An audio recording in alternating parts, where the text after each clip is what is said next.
안녕하세요. 매일 새로운 정보를 드리는 채널 보상가배상TV입니다. 자, 오늘은 이 후유장애 보험금 여기에 대해서 한번 설명을 해볼 건데요. 제가 오늘은 이 사례를 들어서 한번 설명을 해보겠습니다. 저희한테 의뢰한 사건인데요. 보험사는 주치의랑 이전에 치료했던 병원이랑 두 군데에서 후유장애 진단서를 발급을 받았습니다. 이분 같은 경우에는 뇌출혈로 인해서 현재 편마비가 온 상태고요. 현재 실제 상태가 혼자 침상에서 아직까지 못 나오는 상태예요. 그리고 왼쪽이 완전히 편마비가 있기 때문에 베드에 누운 상태에서 몸을 일으키는 것조차도 혼자서는 힘든 상황입니다. 그래서 해당 주치의하고요 치료했던 병원, 수술했던 병원 의사는 85%에 대한 장애 진단을 해줬는데요. 그러면은 80% 이상 고도 후유장애 보험금을 청구할 수가 있잖아요. 그래서 당연히 된다라고 생각하고 보험금을 청구를 했습니다. 근데 이분 같은 경우에는요, 예전에 저희한테 문의를 주셨던 분이에요. 그래서 제가 이거는 주치의한테 먼저 말해봐라. 아버님 상태는 충분히 80%가 나오는 상태다. 그래서 굳이 저희 도움 필요 없이 혼자서도 주치의한테 장애 진단을 받고 이렇게 청구를 하면 된다. 아마 보험사에서 지급을 할 거다. 설마 그거 지급 안 하겠냐 라고 이렇게 설명을 드렸습니다. 그래서 한 달 뒤에 전화 왔어요. 근데 저희한테 하는 말이 뭐냐면 보험사에 청구를 했는데 보험사에서 자체 의료 자문을 해야 된다. 그래서 동의를 해줬답니다. 그래서 한 번 동의를 했는데 75%가 자문에서 나왔대요. 당연히 85% 장애 진단 끊었는데 75% 나오기 때문에 이 고도 후유장애 보험금은 지급이 안 되잖아요. 그래서 보험사하고 이렇게 다투다가 그럼 의료 자문 한 번 더 해보자 라고 해서 보험사에서 한 번 더 한 겁니다.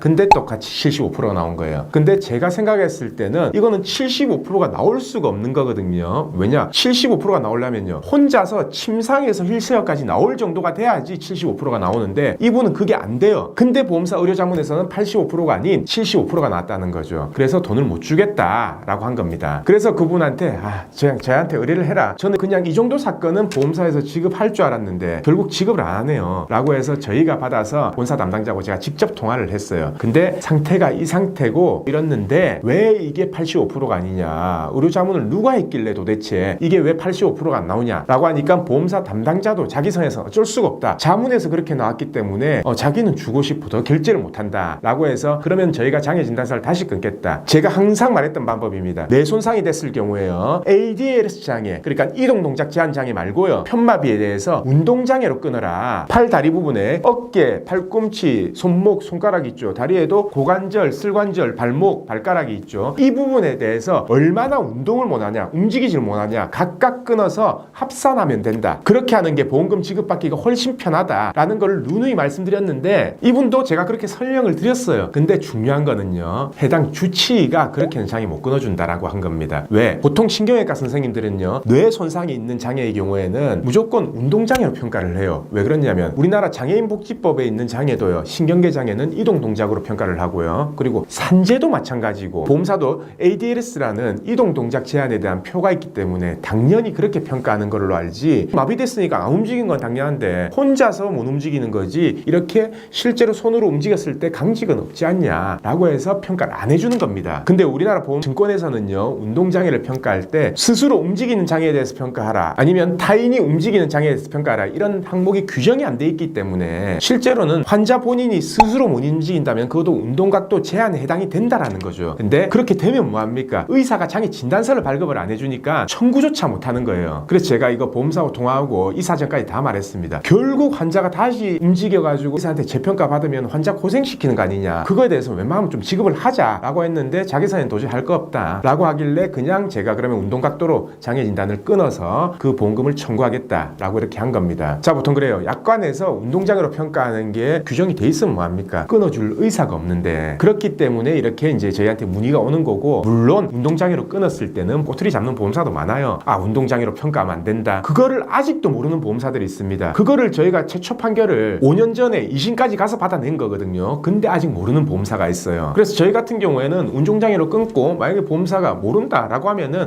우리가 판결 받았다 라고 해서 판결문까지 주고, 약관 펼쳐보세요, 약관에 이렇게 나와 있죠, 약관이 이렇게 규정되어 있기 때문에 판결이 이렇게 난 겁니다 라고 이렇게 설명까지 친절하게 해주면서 보험금을 지급받는데, 그렇게 해주더라도 분명히 꼬투리 잡는 것 자체가 쉽지는 않겠구나 라는 걸 이제 느꼈어요. 자, 그래도 이 영상 보시는 분들 중에 이 고도 후유장애 어떻게 끊어야 되냐 아직까지 이해가 안 가신다 라고 하면요, 저희한테 연락을 주세요. 연락은요, 그냥 보상가 배상 검색하시면 됩니다. 아니면은 제가 아래 이 삼각형 표시를 클릭하시면요, 여기에 관련 링크라든지 전화번호는 다 넣어놨거든요. 그래서 그걸 통해서 저희한테 연락을 주시면은 언제든지 그 부분에 대해서는 제가 다 상담드리겠습니다. 자, 아시겠죠? 뇌손상으로 인한 편마비, 이제는 어떻게 장에 끊어야 되는지 제가 설명드렸기 때문에 꼭 참고를 하시고 궁금한 점 언제든지 연락 바랍니다. 자, 그럼 오늘 방송은 여기까지 하고요. 내일도 새로운 주제를 가지고 오겠습니다. 오늘 방송 끝까지 봐주신 구독자분들 감사드립니다.